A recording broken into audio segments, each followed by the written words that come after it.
और दंगाई और माफिया को जवाब देने के लिए तत्पर भी सरकार है।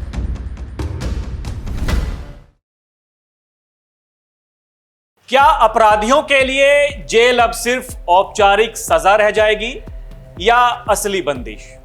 क्या एक हत्यारा अब समय से पहले जेल से बाहर आ पाएगा? क्या एक देशद्रोही अपराधी फिर से समाज में लौट सकेगा?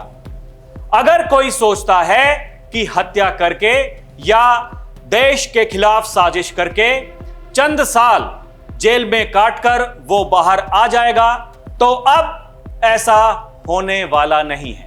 उत्तर प्रदेश की योगी सरकार ने साफ कर दिया है कि गंभीर अपराधियों को समय से पहले रिहाई का हक नहीं मिलेगा। नमस्कार, डीएनपी इंडिया में आपका स्वागत है। मैं हूं आपके साथ राहुल चौधरी।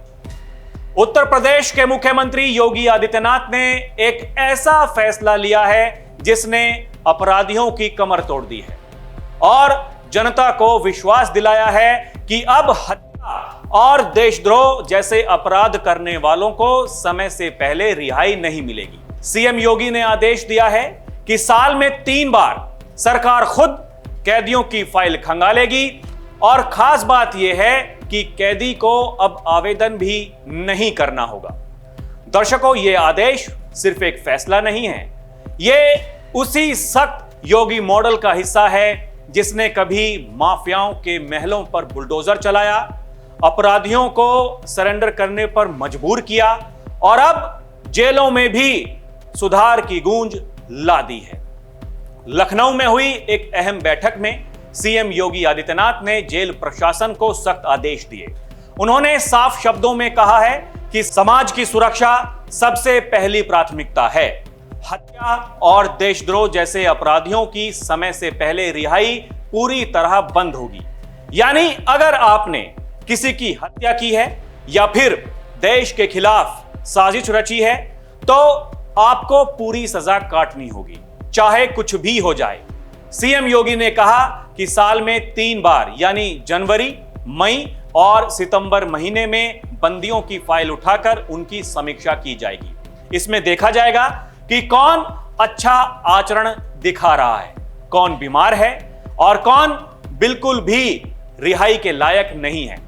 यानी रिहाई का फैसला अब नियमों से होगा, ना कि किसी राजनीतिक सिफारिश या बाहरी दबाव से।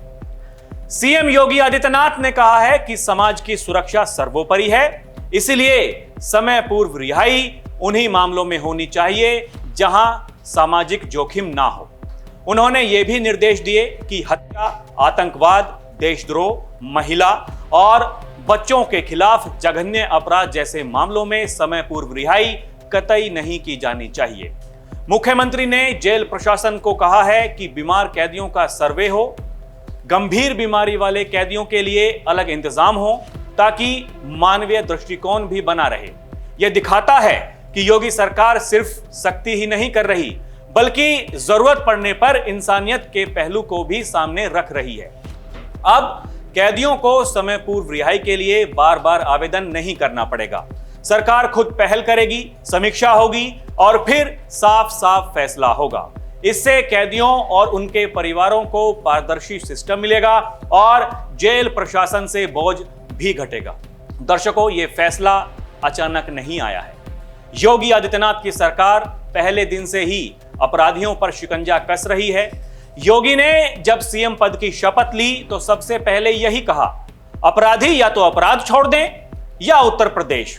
हर दंगाई और माफिया को उसी की भाषा में जवाब देकर के उसके सीने पर चढ़ करके जवाब देने के लिए तत्पर भी सरकार है। इसके बाद हमने देखा कि माफियाओं पर बुलडोजर चला, गैंगस्टर्स की संपत्तियां जब्त की गईं, सड़क से लेकर जेल तक अपराधियों को साफ संदेश दिया गया, अपराध किया है तो परिणाम भुगतना ही होगा। और अब जेल सुधार के लिए योगी सरकार ने बता दिया है कि अपराधियों का कोई शॉर्टकट नहीं चलेगा। जो कानून के जानकार हैं वो कहते हैं कि यह कदम न्याय व्यवस्था में पारदर्शिता लाएगा, वहीं पीड़ित परिवारों को भी तसल्ली मिलेगी कि अपराधी आसानी से बाहर नहीं आएगा। अब बात करते हैं कि इस फैसले से समाज में क्या बदलाव आएगा। तो सरकार के इस फैसले से गंभीर अपराधियों पर कड़ी सजा का दबाव बना रहेगा, छोटे अपराधों में बंद और अच्छे आचरण वाले कैदियों को इंसाफ मिलेगा, पीड़ित परिवारों को न्याय पर भरोसा होगा, जनता में सुरक्षा और विश्वास का माहौल बनेगा। यह फैसला सिर्फ जेलों तक सीमित नहीं है, बल्कि यह समाज को अपराध मुक्त बनाने की दिशा में एक और बड़ा कदम है। हत्या और देशद्रोह करने वाले अपराधियों की समय से पहले पूर्व रिहाई तो बंद होगी ही, बीमार कैदियों के लिए मानवीय सर्वे होगा, साल में 3 बार समीक्षा होगी और आवेदन करने का झंझट भी खत्म होगा। दर्शकों, यह सब मिलकर योगी सरकार के सख्त और पारदर्शी सिस्टम की तस्वीर पेश करता है। अब सवाल यह है कि क्या यही योगी मॉडल पूरे देश के लिए एक उदाहरण बन सकता है? अगर आपको लगता है कि अपराधियों पर ऐसी सख्ती जरूरी है तो हमें कमेंट करके जरूर बताइएगा। अभी के लिए इतना ही। आप देखते रहें डीएनपी इंडिया, हर खबर भरोसे के साथ। नमस्कार, जय हिंद।